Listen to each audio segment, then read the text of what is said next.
objetivo de la asociación Migré es lograr, obviamente, el reconocimiento moral y material de la importancia clave del rol del autor audiovisual en el proceso creativo y en la formación de la cadena de valor en la industria audiovisual.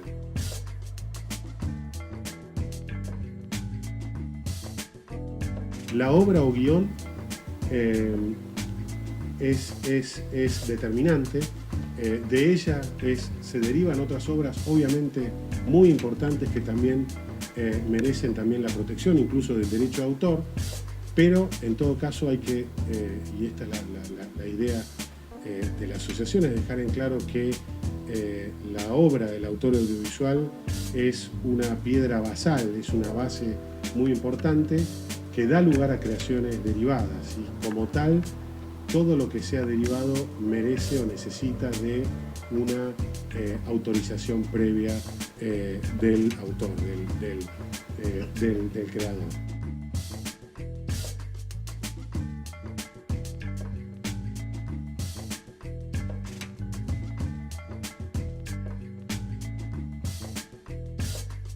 Hay una gestión colectiva en el caso de los autores audiovisuales centralizada, que forma una representación legal necesaria, es como un mandato legal que los autores confieren por ley a favor de una entidad colectiva, de sociedad de gestión colectiva, en este caso Argentores, que es una gestión, por lo menos de lo que yo he visto y la experiencia que me han transmitido los autores de la asociación, es compleja, es de difícil acceso, de difícil comprensión, por empezar por algo muy práctico como son las liquidaciones que se les hace a los autores. Es decir, ustedes saben que Argentores es la única entidad administradora de la percepción de los derechos derivados del uso de la obra, es decir, de la ejecución o comunicación pública de la obra en el país y también en el extranjero, en aquellos casos en donde Argentores tiene convenios celebrados con sociedades equivalentes de gestión colectiva en otros países. Y obviamente hay una gran necesidad de los autores de superar ciertas barreras de conocimiento, es decir, todavía nos falta en la profesión,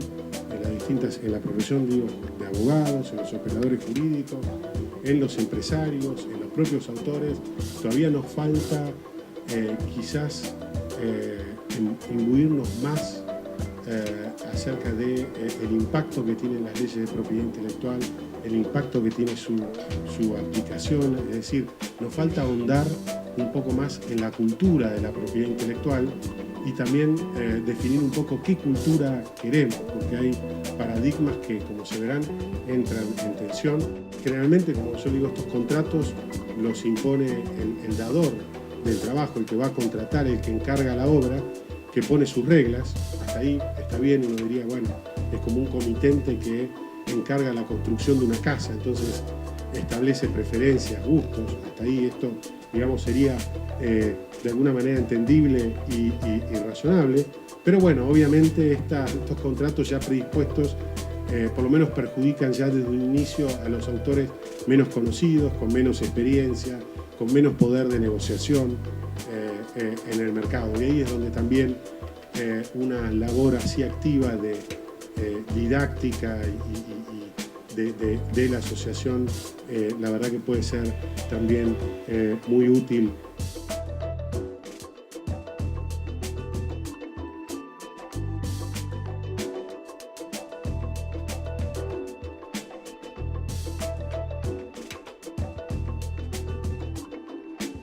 En muchos contratos pueden verse que la elaboración de guiones y la escritura, digamos, de guión se considera simplemente como un servicio, es decir, como un servicio más dentro de otro, es decir, uno lo nota al leer la cláusula y el tono de la cláusula. En muchos casos se paga una sola retribución por dos cosas: por la tarea de elaborar el libro, que es la base de obras derivadas, como yo decía, y en segundo término por la cesión de los derechos patrimoniales. Y en muchos casos es un pago único, a veces discutible si es o no razonable de acuerdo a las pautas del mercado, pero mediante el cual el autor cede a perpetuidad, o mejor dicho, por el máximo plazo autorizado por la ley de derecho de autor aplicable, por el máximo plazo, por eso por una cuestión convencional decimos a perpetuidad, o en la carga he escuchado que todos hablan de cesión perpetua, es decir, ceden todos los derechos patrimoniales para la explotación de la obra en cualquier forma, formato, proceso, telefonía móvil, lo que ustedes se imaginen, sin limitación de años.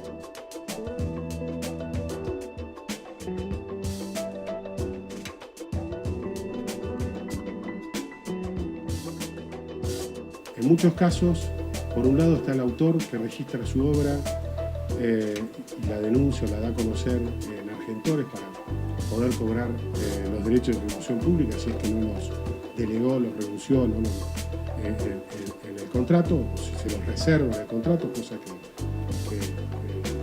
veo que en muchos contratos esto sí se hace, en autores que tienen quizás un poquito más de poder de negociación o de difusión posible en el extranjero, pero en paralelo al registro de la obra, donde el autor, obviamente el creador figura como autor, se registran también los formatos del programa, de lo que va a ser un programa televisivo. Y el formato en muchos casos, a lo mejor no en la práctica argentina, pero esto es muy discutido y muy peleado, polémico en otros países también. El formato incluye la Biblia, que es como el manual de instrucciones en el caso de una franquicia, ¿no? Donde se le dice al franquiciado que recibe el producto y la marca cómo tiene que usarla. Bueno, en este caso, esa Biblia en muchos casos, o generalmente la prepara el autor, o la colaboración del autor en ella es muy importante, se la incluye en el formato se registra a nombre de productores, personas físicas o de la empresa como titular, y obviamente esto facilita la venta del producto afuera, pero puede llegar a tener un efecto negativo, a lo mejor en los derechos de autor, si no hay un contrato equilibrado que reconozca también cierta compensación económica en caso de que la obra también tenga éxito, ¿no? Es decir, si la inversión rindió sus frutos. La cesión amplia del derecho de adaptación también es una manera en la que hay contratos que lo conciben en forma amplia, muy detallada, incluso hay contratos que esto pasa sobre todo cuando hay la contraparte es extranjera o multimedia extranjera, que someten o todo el contrato a una ley extranjera, más allá de que si esto puede ser técnicamente viable en todos sus aspectos o útil, o solo en algunos aspectos vinculados al derecho de adaptación se lo somete a una ley más favorable, generalmente la ley que compra los derechos, para que, bueno, porque son legislaciones que a diferencia de lo que pasaría en Argentina, la obra adaptada tiene casi el mismo estatus o tiene el mismo estatus que una obra original, es decir, es una obra independiente que circula y es una de las maneras que lamentablemente tiene el autor de perder el control sobre el destino de la obra, sobre las transformaciones, sin ser mencionado, y ni hablar del disfrute patrimonial, que obviamente muchas veces no figura. No digo que en todos los casos no lo sea, pero en muchos casos no figura previsto dentro del contrato.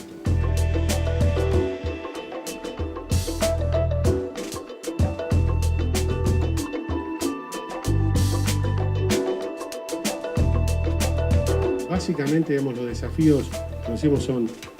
lograr que haya, es decir, que se valorice y que se traduzca esto en un beneficio económico, ¿por qué esconderlo, no? Es decir, de los autores de creaciones intelectuales que dan lugar a obras derivadas y a negocios derivados, a utilizaciones secundarias de obras, merchandising, una serie de negocios colaterales muy importantes para los inversores. Es decir, que las prácticas contractuales se vuelvan más equilibradas. Lo que no quiere decir es no quiero crear la impresión de que tenemos que volver a un derecho de autor de carácter totalmente fundamentalista y absolutista, que no tenga en cuenta, decir, que esté aislado de la sociedad. Esta no es la idea. La idea es, obviamente, que los autores interactúen en la sociedad, pero interactúen en términos más justos y más equilibrados, y que les permita, como dicen los tratados de derechos humanos, beneficiarse del derecho a la protección de sus creaciones de manera tal de tener una vida digna y de aprovechar los frutos de su creación.